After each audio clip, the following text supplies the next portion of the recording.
Bonjour et bienvenue pour cette toute première rubrique des carnets d'Ayana.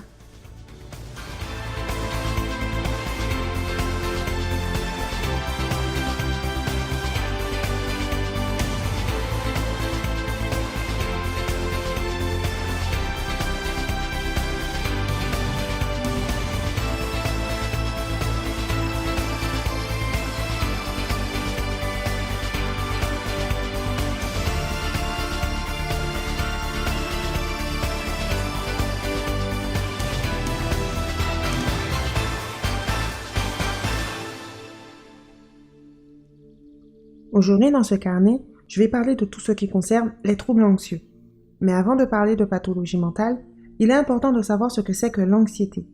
Car oui, qu'on le veuille ou non, tout le monde a déjà ressenti de l'anxiété une ou plusieurs fois dans sa vie.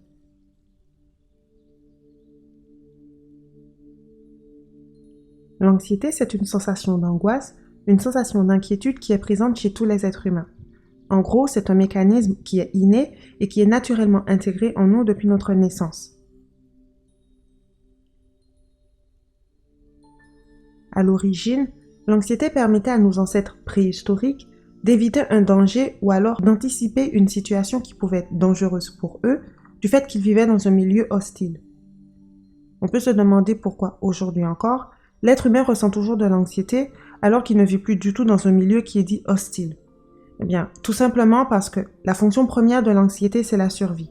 Donc, ressentir de l'anxiété, c'est tout à fait normal.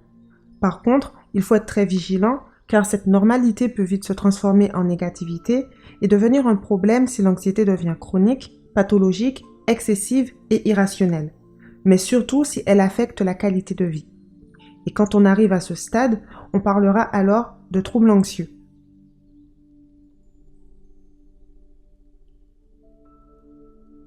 Selon le DSM-5, il existe 5 troubles anxieux. Le premier, c'est le trouble d'anxiété généralisée, qui se caractérise par le fait d'éprouver de l'anxiété en permanence, et ce dans toutes les situations de la vie, qu'elles soient personnelles, familiales ou professionnelles. Les personnes atteintes de TAG peuvent également avoir d'autres pathologies mentales, comme la dépression. Le deuxième trouble anxieux sont les phobies, qui peuvent devenir très handicapantes au quotidien, surtout quand on veut éviter d'être confronté à notre source d'angoisse. Il existe 3 types de phobies. La phobie sociale, qui va se caractériser par une peur intense de se retrouver dans une situation où la personne phobique sera confrontée au regard des autres, comme par exemple le fait de parler en public. La phobie spécifique, qui a une peur intense et irraisonnée de quelque chose, ça peut très bien être la peur d'un animal, la peur des transports et même la peur d'un objet. Et pour finir, l'agoraphobie, qui est la peur des lieux où il sera difficile pour la personne phobique de trouver de l'aide et une sécurité au cas où il arriverait quelque chose. Le troisième trouble anxieux, c'est l'attaque de panique ou la crise d'angoisse, qui se caractérise par une peur de perdre le contrôle ou de devoir faire face à un danger imminent qui risque de nous faire perdre la vie.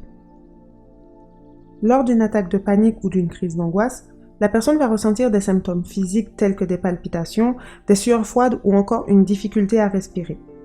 Et si les crises d'angoisse deviennent récurrentes et s'accompagnent d'une peur d'avoir une nouvelle attaque de panique, on parlera alors de trouble panique. Le quatrième trouble anxieux est le trouble post-traumatique qui survient suite à un événement traumatisant comme un accident de voiture, un viol ou encore un braquage. Les personnes qui souffrent de ce trouble vont être emprisonnées dans des souvenirs qui leur feront revivre sans cesse leur traumatisme sous forme de cauchemar, ce qui va engendrer un changement de leur état émotionnel et physique. Et pour finir, le cinquième trouble anxieux est le trouble obsessionnel compulsif qui se définit par des pensées obsédantes liées à une angoisse. Par exemple, la peur des microbes ou la peur de tomber malade peut pousser une personne atteinte de TOC à se laver les mains plus de 50 fois par jour. Ces pensées obsédantes vont conduire la personne à avoir un comportement compulsif et à avoir des rituels qui lui serviront de protection contre son angoisse.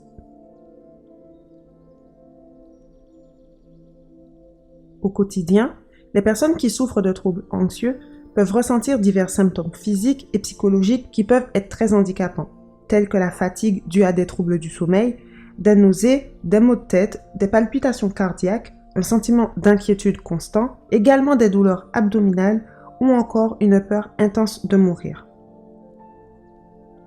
Il faut savoir que l'anxiété pathologique peut avoir de nombreuses conséquences pour les personnes qui en souffrent, car ce trouble aura une grande influence sur l'image qu'elles vont avoir d'elles-mêmes, ainsi que sur leur joie de vivre. Cela peut parfois aboutir à une dépression, du fait que les personnes ayant un trouble anxieux ont le sentiment de perdre le contrôle de leur propre vie, mais surtout parce qu'elles pensent qu'elles ne pourront jamais s'en sortir. Alors que c'est totalement faux, car même si le processus de guérison est long et difficile, les troubles anxieux peuvent être traités et guéris afin que les personnes puissent de nouveau être maîtres de leur propre vie.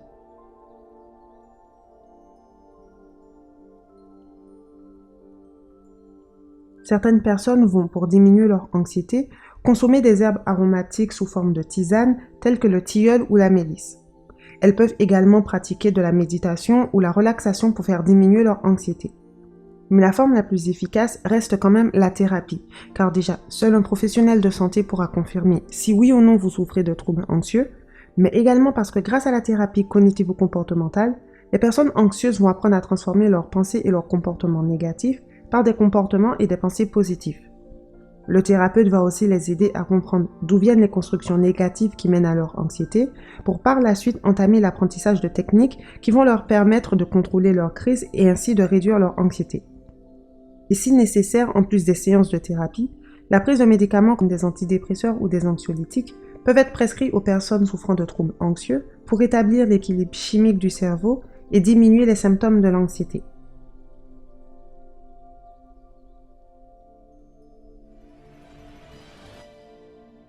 Ce carnet sur les troubles anxieux est maintenant terminé. J'espère en tout cas qu'il vous a plu et si c'est le cas, n'hésitez pas à me le faire savoir en likant. Vous pouvez également partager avec nous votre expérience si vous souffrez de troubles anxieux ou alors si quelqu'un de votre entourage souffre de troubles anxieux. Moi je vous dis à très vite pour une prochaine rubrique des carnets d'Ayana et en attendant, prenez soin de vous.